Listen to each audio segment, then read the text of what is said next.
Hey, what's going on, everybody, and welcome to Stylish Greens Monkey. My name is Chris. This channel is all about me talking about heritage style in a way in which I'm comfortable with. And most times I'll have a cigar in front of the camera, maybe drinks, talk and talk and talk, and just right here in the beginning of this video, if you don't like that, then click away. Today, I want to talk about belts. Alright, as usual, while I'm firing this up, then I'll talk. And again, this is the Gurkha. I've showed you this cigar before. And if you are a cigar smoker or, just relaxing for the evening and you're watching my video, then, relax with me, right? So, I'm talking about belts, right? I know in the mainstream style, belts that I'm talking about is a little bit different. Um, my style is more of a heritage style. Some of the jeans that I own, some of the denim jeans that I own, the selvage jeans that I own, you don't need to wear a belt, right? And that is probably ideal. Some people don't like wearing belts because it's just heavy, it's constricted, you know, it's something that's uncomfortable. But as you grow older, and you will find with me, I'll just be blunt, sometimes you need belts, right? Belts, the purpose of belts is to hold your pants up and hold things. That's the purpose of it, in my opinion. In heritage style, we use belts to hold knives, keys, and whatever have you that we want to hang on belts. Sometimes I'm terrible at making videos because somebody's cutting grass behind me over here.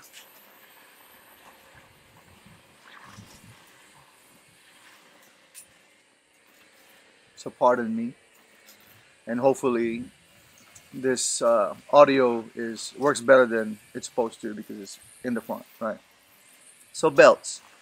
What size? What's the width? What's the thickness?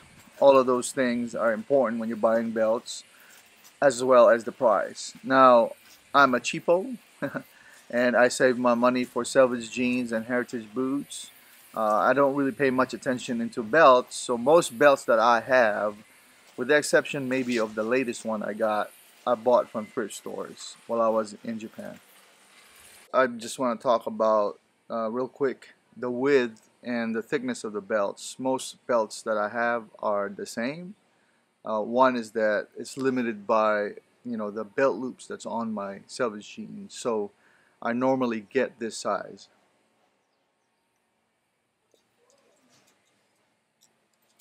Hmm?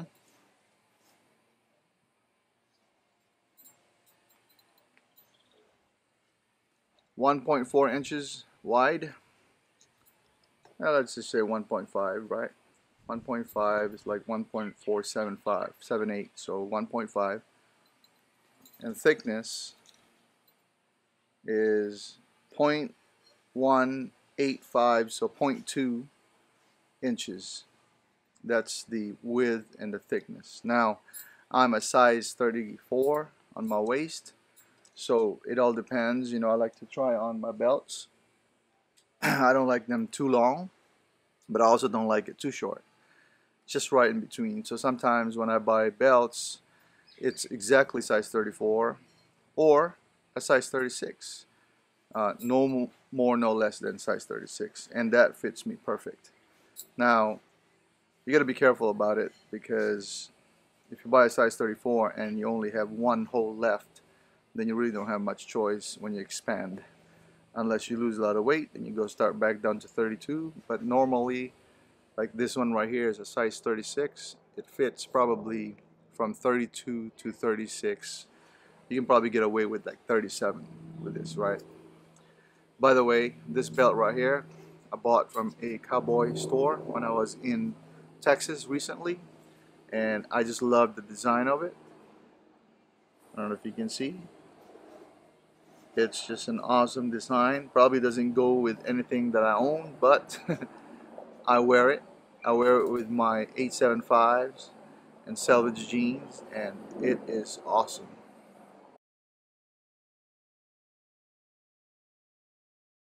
Just like the other one, It's about 1.5 inches wide and about 0.2 inches thick. So it's not branded because I bought it from what they call Second Street thrift store in Japan, and I believe that it was custom to the store. Somebody made it and sold it there. I've had this for a little while. It's pretty tough, all leather, right? No stitching, nothing. The only thing that attaches it really is this leather piece with this button right here and a simple clasp, right? Again, I've had to size this, and this is a size 36, and you can see where the belt hits right there on size 34. So I have probably about this much left when it comes to when I wear it.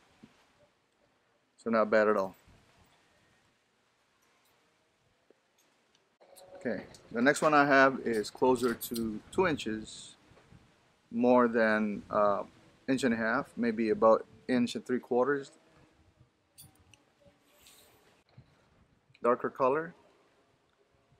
And this particular belt goes with a lot of things that I wear. Just nice and dark, all leather, same thickness as the other ones. And this is a size 34, but it's a big 34. So again, I'm almost to the bottom here, and I have that much left when I'm wearing this. Another good belt of mine. So for those of you that are thrifting, you can also find leather belts on thrift stores, and so is this one right here that I bought from Savers. This is a little bit thinner in width. It's like maybe close to inch and a quarter, and it's a size 34. It's made by a company called Fossil.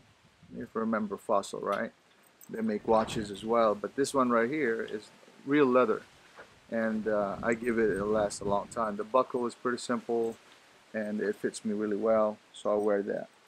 Now, working in my yard, I wear another pair of belt for that as well, because I lay down on the ground and I scratch it up, so I wanted to make sure that I have something durable.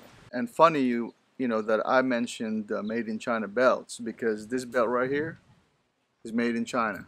I don't even know what it is. It says genuine leather, but I highly doubt it is inside. Maybe outside, a thin layer of it is genuine leather. And it's taken a lot of beating. I still wear it. It's still working, and you can see the creases from my belt holding up my pants there, and of course holding up my belly probably. But this is made in China, and it's taken a lot of shape because I sweat in it, and like I said, I put it to its work right down here, working on the garage, and you see me laying down on the ground while I'm working on cars while wearing this belt, and I drag it on the ground all day long, and it's still good to go. So these are my belts, guys. I know you wanted me to talk about belts. I apologize if I'm not into mainstream belts, but my criteria for buying belts is the price, and it has to be made of leather, a real leather that will last a long time, like cow leather, something like that, right? That'll last a long time. But again, I love my belts, and I think they go with all the heritage style that I have, and I will have it for a long time.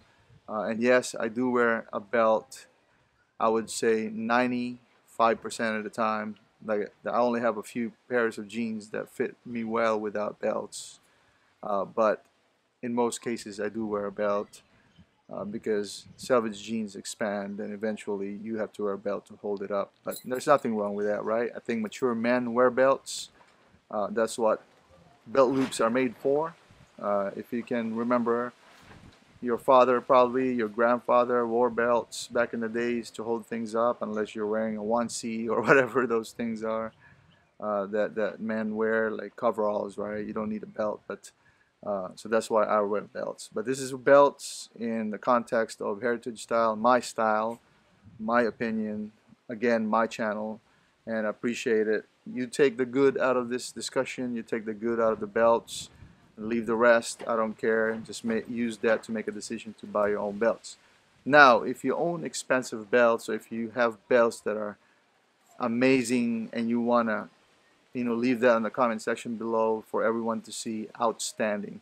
That's what this channel is all about. Discussions about things, heritage, manly, rugged styles that we can all share and that we can also experience, right? So please leave that. Hey, that's all I have for you this week. I hope you enjoyed this video.